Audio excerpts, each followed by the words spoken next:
राज्यामध्ये वाढत्या कैदी संख्येमुळे 4 नवीन कारागृह उभारली जाणार आहेत। यामध्ये पुणे, हिंगोली, भुसावळ, गोंदिया इथेही कारागृह उभारली जातील।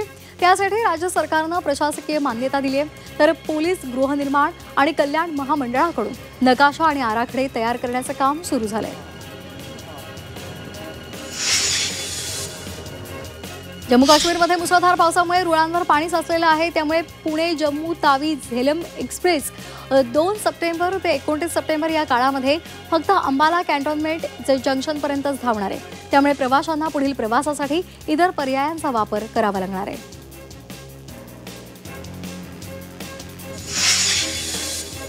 पुण्याच्या पुरंदर विमानतळासाठी जमीन संपादनाच्या प्रक्रियेला आता गती प्राप्त झालेली आहे।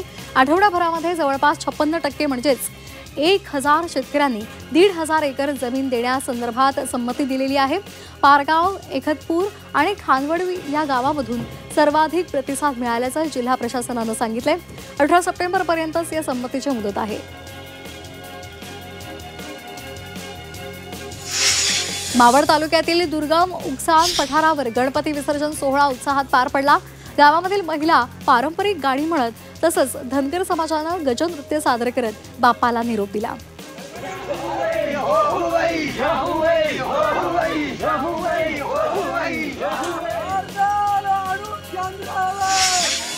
येवला शहरातील स्वामी समर्थ मित्रमंडळानं गणेशोत्सवामध्ये भक्तिमय आणि ऐतिहासिक सजीव देखावा साकारलेला आहे।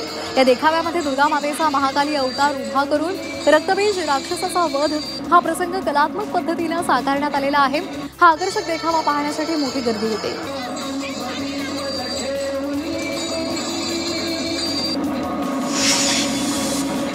सर्वत्र गणेशोत्सवाचा उत्साह पाहायला मिळतोय। येवल्यामधील संत गजानन महाराज मित्रमंडळानं नृसिंह अवताराचा सजीव देखावा साकारलाय। थरारक सादरीकरण आणि अप्रतिम सजावट यांचा सुंदर संगम मंडळानं उभारलेला आहे।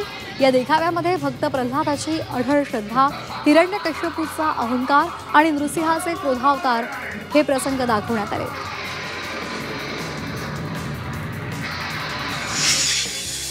येवला शहरातील सार्वजनिक गणेशोत्सव मंडळ आकर्षक देखावे साकारतायत। भोई गल्ली इथे SM ग्रुपच्या वतीनं सौराष्ट्रामधील प्रसिद्ध सोरटी सोमनाथ मंदिराचा देखावा साकारण्यात आलाय।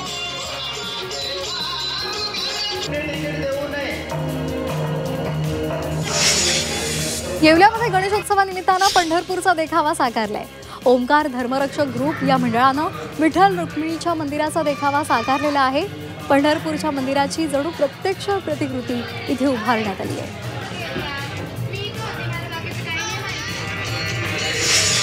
नाशिकच्या निफाडमधल्या लासलगाव पिंपळगाव महामार्गावर खड्डे पडलेले आहेत। कोटम गावामध्ये ट्रॅक्टर वाहनं उलटल्यामुळे शेतीमालांचं मोठ्या प्रमाणात नुकसान होतंय। सोमठाण्याच्या शेतकऱ्याच्या मिरचीचं सुद्धा यावेळी नुकसान झालंय। दुसरा रस्ता नाहीये, त्यामुळे शेतकऱ्यांना इथूनच ये जा करावी लागते। त्यामुळे लवकरात लवकर पुलाखालचे खड्डे बुजवावेत अशी मागणी केली जाते।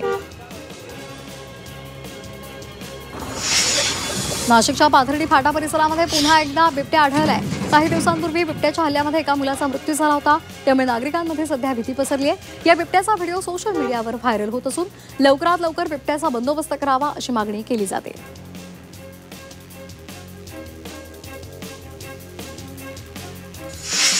मराठवाड्यामध्ये गेल्या महिन्यामध्ये झालेल्या अतिवृष्टी मुसळधार पावसामुळे 12,46,000 हेक्टरवरील पिकांना फटका बसलेला आहे। आतापर्यंत 5,62,000 हेक्टरवरील नुकसानाचे पंचनामे पूर्ण झाल्याची माहिती मिळते। तर गेल्या 3 महिन्यांमध्ये नैसर्गिक आपत्तीमुळे 1,000 जनावरं दगावली आहेत।